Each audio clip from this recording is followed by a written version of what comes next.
Welcome to the deep dive.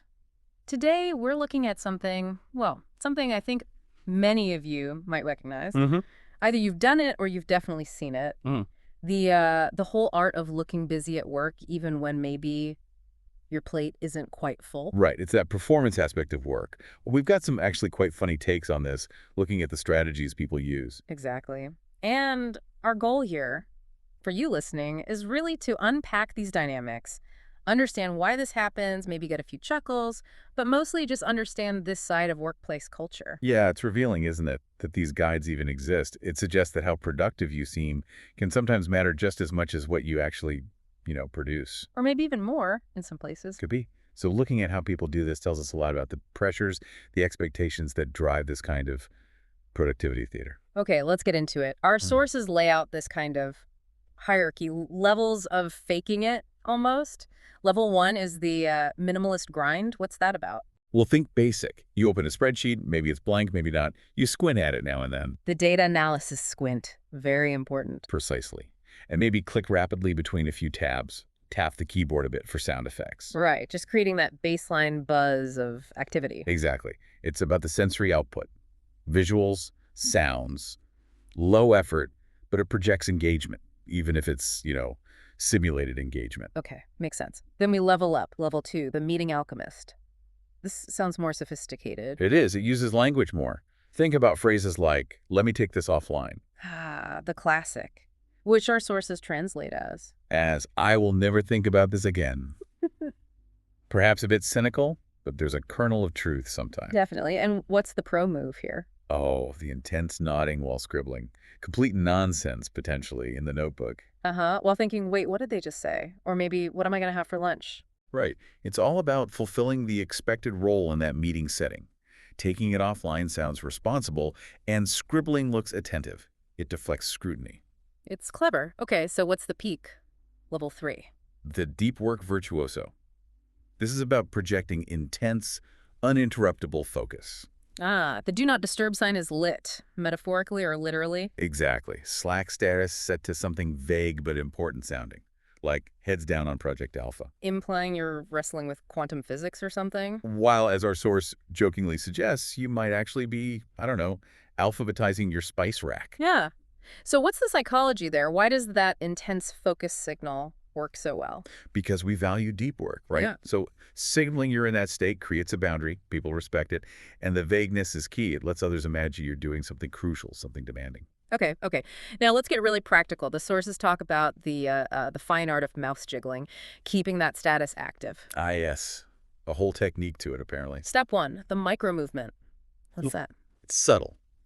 Elbow on the desk, just tiny wiggles of the mouse. Yeah, barely perceptible. Why so small? Because big rhythmic movements look fake, automated. This tiny motion mimics how someone might move if they were genuinely thinking or reading something closely on screen. Active but contemplative. Active but contemplative. I like it. Okay, step two. The strategic scroll.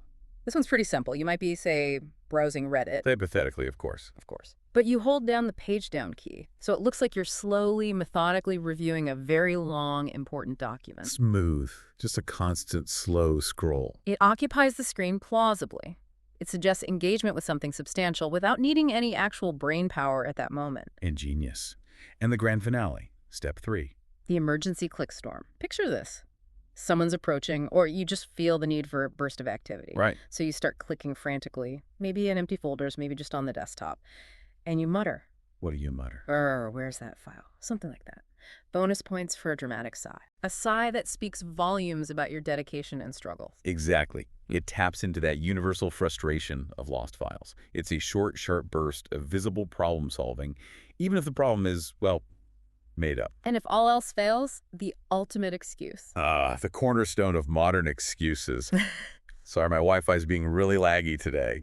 The digital get-out-of-jail-free card explains everything. Low output missed messages. Absolutely. It's common, it's frustrating, and crucially, it's usually unverifiable by the person you're talking to. Very convenient. Okay, so we've got the ongoing performance. But what about those panic moments? You are actually browsing vacation deals, and suddenly, footsteps. What do you say? Emergency phrases are key. First offense, the technical blockade. Which sounds like Oh, just waiting on IT to get back to me. Or legal. Or some third-party vendor. I'm blocked until they respond. While actually you're, I don't know, planning your weekend, why is this so effective? Because it's just the responsibility. It's not my fault I'm not working. It's this external thing. Plausible deniability. Makes sense. What else is in the emergency kit? The creative process is excuse. Just letting these ideas incubate. The muse defense. It's a marathon, not a sprint. You frame your inactivity, maybe even that little nap you just woke up from, as part of essential, deep, creative work. Leveraging the mystery around creativity. Nice. It works because many people don't fully understand how creative work happens, so they accept that sometimes it looks like, well, not working. And the final one, my personal favorite, I think. The collaborative bottleneck. Yeah, just waiting to align with stakeholders. Translation, I sent one email 3 days ago and haven't heard back. Pretty much. Yeah. Or maybe you haven't even sent the email. But it sounds so corporate and necessary, doesn't it? Aligning stakeholders. It really does. It implies complex processes, meetings, delays, all very official sounding, and hard for anyone to quickly check up on. Exactly. Complexity is a great shield. Now, it seems our listeners are, shall we say, familiar with these concepts, too. We got some great submissions. Oh, interesting. Like what? Okay, one listener described the lightning-fast Alt-tab. YouTube vanishes. Outlook appears, instantly looking deeply absorbed in emails the second footsteps are heard. The screen switch maneuver. Classic. It's all about that immediate visual evidence, masking the forbidden, revealing the acceptable. And another listener confessed to keeping a permanent decoy spreadsheet open. A decoy. Yeah, something named like Q4 Strategy Final Draft TV17.xlsx, just sitting there, always. That's commitment. It's a constant passive signal of serious, ongoing work. The complex file name adds authenticity. Brilliant, actually. It really is. Okay, so let's make this interactive. We've got a little challenge for you listening. Fate Busy Bingo. Sounds fun. What's the first square? First up, invent your own plausible-sounding delay tactic. We gave the example, uh-oh, the server's async today, we'll need to sync synergies first. Can you beat that jargon? It's about tapping into that corporate speak, isn't it? Thinking about what sounds just confusing enough to be believable. Exactly. Okay, second bingo challenge. Share your best I'm in flow face. You know, that look of intense concentration. Like staring intently at one pixel. Yeah. Maybe a slow, thoughtful nod. Yes. Conveying deep thought, debugging mode engaged, even if you're just thinking about coffee.